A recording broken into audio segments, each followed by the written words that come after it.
Good morning. It's Thursday, May 28th. It's the feast of John Calvin. I was taken with the Reverend John I. Jenkins's article that showed up in the New York Times on May 26th.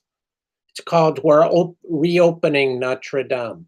It's worth the risk.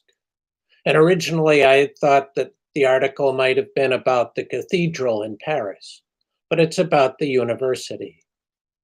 And he's talking about their mission and what they're doing to safely reopen the university.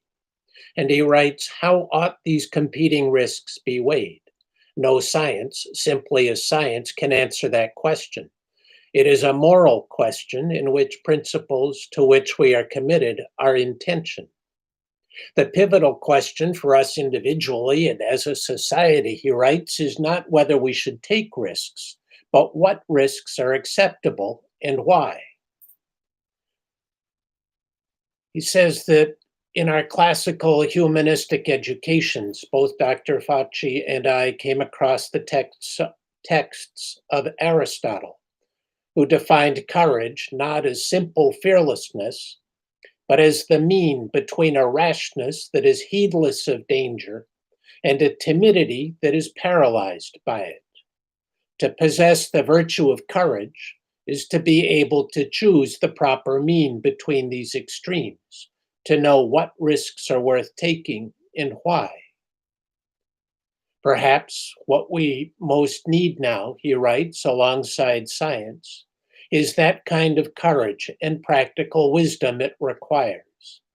Notre Dame's recent announcement about reopening is the attempt to find the courageous mean as we face the threat of the virus and seek to continue our mission of education and inquiry. For me, Father Jenkins's articulation of Aristotle's courageous mean and framing Notre Dame's decision to reopen as a moral question is the piece that's been missing from our political discourse. It's a question we need to ask of our leaders and of ourselves. Where is the acceptable mean? What is the courageous mean? And how is it defined for our individual and corporate circumstance?